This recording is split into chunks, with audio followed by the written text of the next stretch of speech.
To put it briefly, Behemoth can be called a good game, but it's definitely not for everyone. During my playthrough, I experienced probably the entire spectrum of emotions possible. I got seriously frustrated, felt exhilarated, got disappointed, and then rejoiced when yet another boss was defeated. Yes, I know that the correct name is Chimoth, and that it has nothing to do with the African animal. But I'm sure that almost everyone casually calls the game Behemoth, so I will too. In the game, I reached the mini-boss General Ludovic and realised that, for now, I don't want to go any further. I believe that playing through half of the game is enough to fairly evaluate both its good and bad sides. I don't want to postpone the review until next year, but I also don't want to rush through the game and, as always, let's go step by step. Why this game annoyed me, why it's still not bad, what needs to be fixed, and why it's still worth playing. As usual, let's start with the developers and their background before creating this game. Before its release, one of the biggest selling points was that Behemoth was developed by Skydance Interactive. The VR community remembers them well for The Walking Dead, Saints and Sinners, one of the best VR games of all time and one of the few that can truly compete with Half-Life, Alyx for the top spot. However, their reputation took a hit with the sequel Retribution, specifically due to all the bugs. A lot of time has passed, yet they still haven't fully fixed them. This was the state of the studio when they moved on to Behemoth. By the way, have you heard of the VR game Archangel? I'd be surprised if you have. It was Skydance's first VR project about mech robots. You can download it for free on Steam now, but I doubt you'd like it. It's an on-rails shooter from 2017, so it's unlikely to impress you. Skydance also had a flat-screen online shooter called PWNED. No idea how to pronounce that properly. It had decent reviews, but the game died 2 years ago for unknown reasons. Maybe the studio just wasn't interested in making traditional games anymore, or maybe they wanted to focus on something new. Now, you can only play it with bots. People outside of VR are probably more familiar with Skydance as a media company known for films and animation. They were involved in the production of movies like Mission Impossible and World War Z. Their animation division created the movie Luck and several other projects. In short, Skydance isn't some small indie studio. They have significant budgets. But what's interesting is that within the company, they have a passion project in the form of their VR studio. The main inspiration for Behemoth is clearly Shadow of the Colossus. It's obvious. Both games are centered around taking down giants. I thought it would be something like Blade and Sorcery but with giants, so I was expecting some epic and relaxed combat where I'd just slice through enemies with my sword. But, to my surprise, this game is far from a fun hack and slash. After playing for a bit, I read some developer interviews and realised they really aim to make the combat feel closer to Dark Souls. Behemoth is definitely not for casual players. Button mashing won't work here. The controls are quite complex, the mobs hit really hard, and you need to use both your brain and reflexes when fighting bosses and mini-bosses. Get ready for a lot of deaths and repeated attempts to take down certain enemies. The graphics are praised in reviews more often than usual. I can confirm the graphics in Behemoth are quite impressive. The environment looks stunning when you're walking through snowy landscapes, whether it's day or night. The clouds move. Can you believe that? At first, you can just get lost staring at the mountains, the snow, and the sky. It's significantly better than Metro. Awakening. But there are also problems. Invisible walls and collision issues. Why can't I stick my hand through the prison bars? Why can't I touch the objects on the shelf? It breaks immersion. There's some minor interactivity in the world, but it's practically useless. For example, you can pick up unbreakable glasses and plates, but they don't feel real. Another funny detail is the rope physics. It's a 2005 era technology, but it's still nice to see it in a VR game.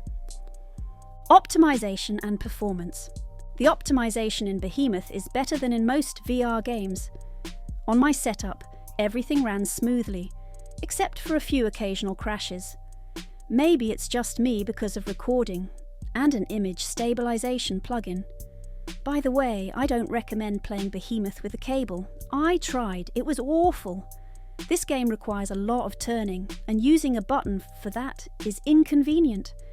I ended up untangling the wire every 2 minutes, and after half an hour, I gave up, switched to Steam Link, and strapped on a 10,000 mAh power bank.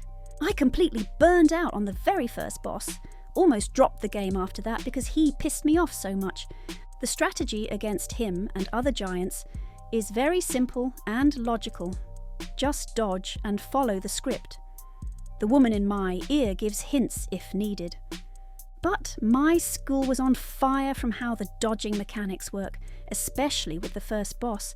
You see the indicator, meaning you can't parry. You press dash exactly when the game tells you to, and the character moves like 5 millimeters. Of course, Behemoth crushed me with his giant ball. Later, I realised that when the indicator appears, you actually need to wait a bit before pressing dash. I think this is wrong. I wasn't the only one who had this issue. Dash prompts should be perfectly precise in timing, or they shouldn't exist at all so players can figure out the timings themselves based on enemy animations and behaviour. With the second boss, dodging worked great. I had full control over my character, and he dodged far enough to properly avoid attacks. In general, it's a typical Souls-like game where the devs expect players to suffer. Okay, that's why I say these games are not for everyone. Aside from dodging, the game also needs improvements with the bow. There's auto-aim, but either the arrows hit invisible textures, or the auto-aim just doesn't work right. Sometimes you shoot directly at a target, and the arrow ricochets off the enemy and flies somewhere else. In some negative reviews, people complain that controlling the character feels like being in a dream, very unresponsive and weird. I got used to it in about an hour, and after that, it felt fine. But for some reason, I feel less connected to my character in Behemoth than in other games. I can't scientifically explain why, it's just a feeling. In Behemoth, they tried to create the illusion of non-linear locations.